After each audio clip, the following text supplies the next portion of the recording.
Hey everyone, it's Sherman Browne and welcome to week 4 of AIMHigh Insights. You know, yesterday I was having an interesting conversation with a group of my students and they were saying to me, Professor Browne, now that we're in the month of February, you got to make sure you represent Black History Month. And I said to them, you know, I have no problem recognizing African American heroes who have done great things to bring us to where we are today.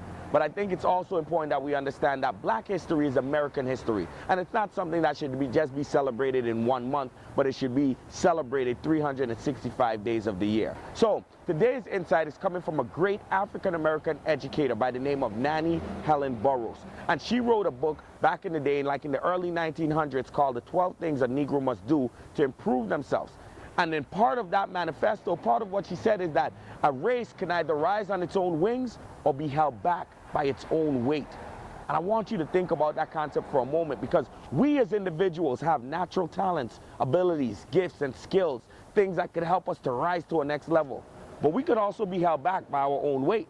You know what? Some of us procrastinate too much. Some of us have bad attitudes. Some of us, don't keep to our commitments. And these things could hold us back from rising, from growing, from reaching our optimal potential. So I want you to think about the habits that you have today. What are things you need to work on? We all have things that we need to work on.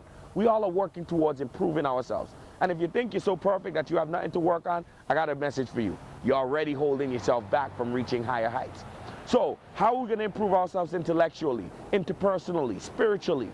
And how could I put practical strategies in place to continue to work on it so that I could rise to the next level?